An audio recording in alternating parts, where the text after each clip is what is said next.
Now,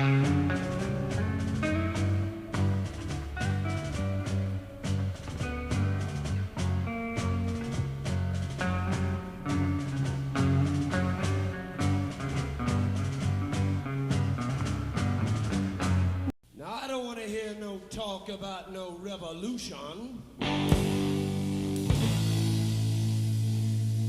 And I swear to God, I don't want to hear no talk about no constitution.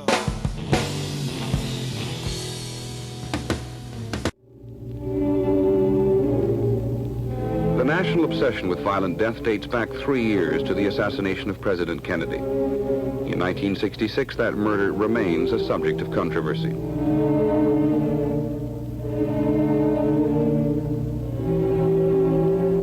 The War and Report is a bestseller. So is a book claiming there was a conspiracy. Its author is Mark Lane. I think the villain was the desire of government officials to be nice, to see to it that nothing would upset the American people, that the apathy which has seized us for all of these years be permitted to remain uninterrupted by a factual presentation of what happened. The American people would have been upset, surely, if they were told there was a conspiracy which took the life of your president. The conspiracy theory... Historian Henry Steele Commander. Will not accept ordinary evidence any more than the conspiracy mentality accepts the ordinary explanation of the assassination of Lincoln and the death of Booth. It has to, there's some psychological requirement that forces him to reject the ordinary and find refuge in the extraordinary. And if another investigation were to be held and came to the same conclusion as I'm inclined to think it would, who knows, I think it would be found just as unsatisfactory, and the critics would say, well, of course, this too is part of the establishment appointed this, they want this kind of an explanation, and we don't believe any of it because we know there's dirty work at the crossroads somewhere. They're covering things up. So I see no value really in another investigation. They go into great details, and Lee Harvey Oswald... Mrs. Oswald defends her son. 3 months ahead of time because his mother had an accident, which was the truth, and it all went through the Red Cross legitimately. And when he came home, he stayed with his mother 3 days. We sort of know that story, and then he left for Russia. Now, how can Lee Harvey Oswald get out of the Marine Corps 3 months ahead of time on a dire need discharge, and at the same time be issued a passport to travel? Oswald dies in silence, by the gun.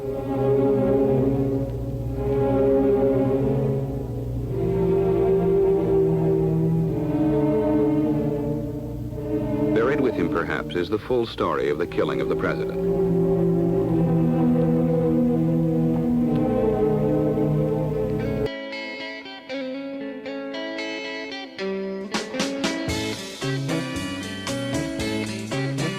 Well, she's fashionably lean, and she's fashionably late.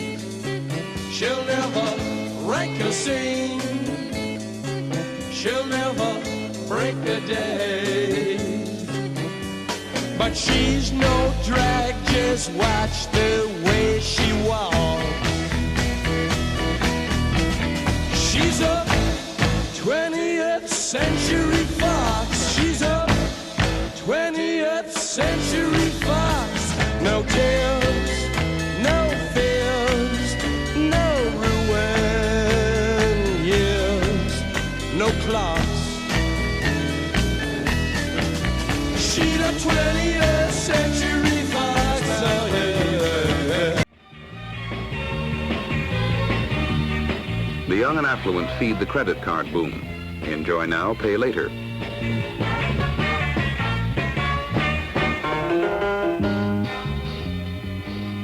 Those little plastic rectangles will get you almost anything, including a body to paint.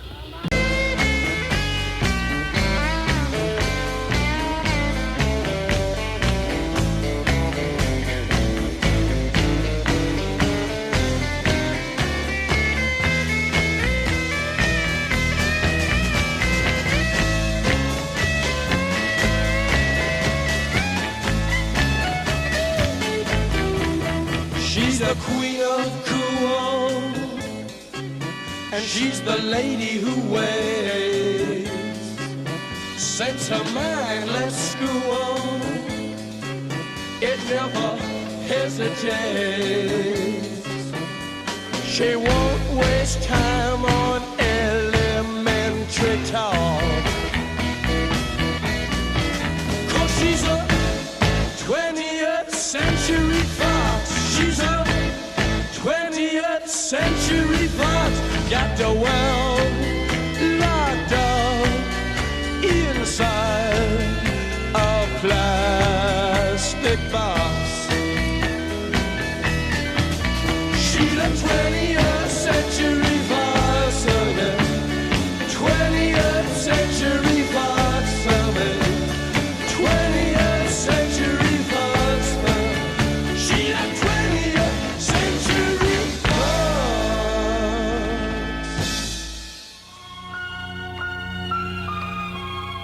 The Bible, according to John Lennon, is that the Beatles are more popular than Jesus. He's probably right. But when Lennon's theology reaches the U.S. Bible Belt, all hellfire breaks loose. This is Tommy Charles. Doug Layton and I are, as you may have heard, leading a protest against the Beatles because of certain anti-Christian and anti-American statements they made, which appeared in a national teenage magazine. But this is your fight, not ours. We are only the leaders. If you, as an American teenager, are offended by statements from a group of foreign singers which strike at the very basis of our existence as God-fearing, patriotic citizens, then we urge you to take your Beatle records, pictures, and souvenirs to the pickup points about to be named, and on the night of the Beatles' appearance in Memphis, August 19th, they will be destroyed in a huge public bonfire at a place to be named soon. Stay tuned to Wacky for further developments.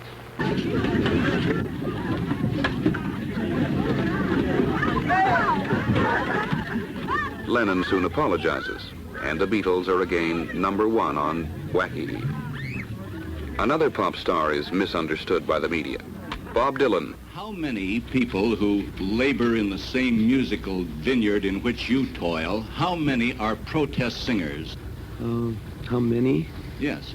Are there many who do? Yeah, well, I think there's about 136.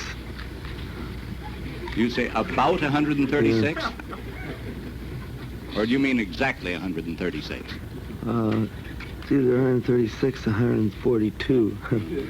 The Air Force has been accused from time to time of hiding information about UFO. What do you have to say to that, Colonel Patton? Well, these charges are absolutely untrue. Actually, the United States Air Force releases statistics on the UFO phenomena through the Department of Defense press desk periodically. And we've always honored accredited media when they want to investigate a given specific sighting. There's nothing to hide? There's nothing to hide at all. Is there anything in the files, either classified or unclassified, that would indicate that there may be extraterrestrial visitors over here? First of all, the project is completely unclassified. And there's nothing in the records which would indicate that we have been visited by any advanced civilization.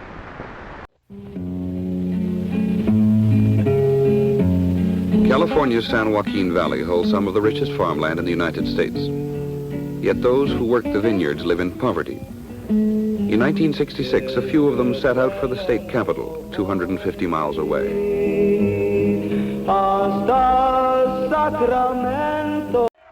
Cesar Chavez, a disciple of Gandhi, leads the strikers.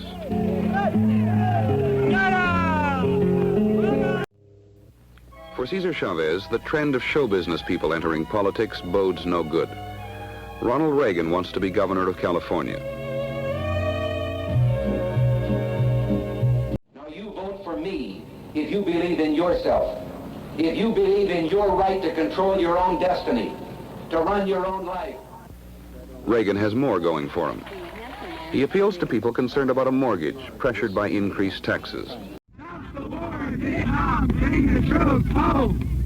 Opposition to the war grows and often takes an ugly turn. Too ugly even for some of the protesters. The draft becomes the center of controversy. Demonstrations at induction centers are commonplace. Time to live, time to lie, time to laugh, time to die. Take it easy, baby.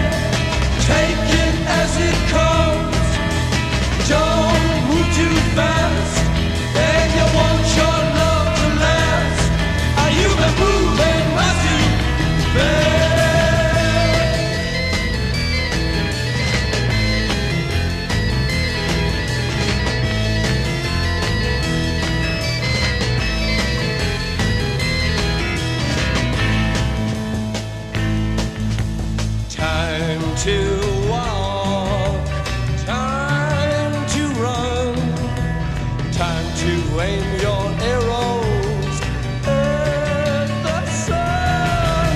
Take it easy, baby, take it as it comes. Don't move too fast, and you want your love to last. Are you the moving much too fast?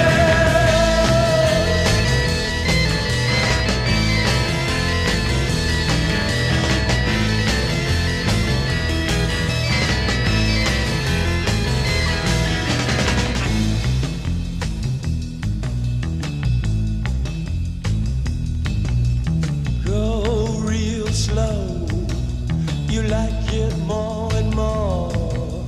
Take it as it comes. Specialize in having fun. Take it easy, baby. Take it as it comes. Don't move too fast.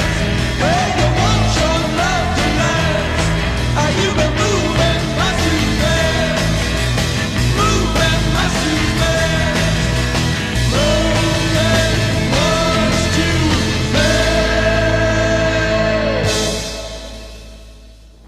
As 1966 draws to a close, the outlook is for more war in Vietnam, more protest at home, more racial trouble in the cities and in the South.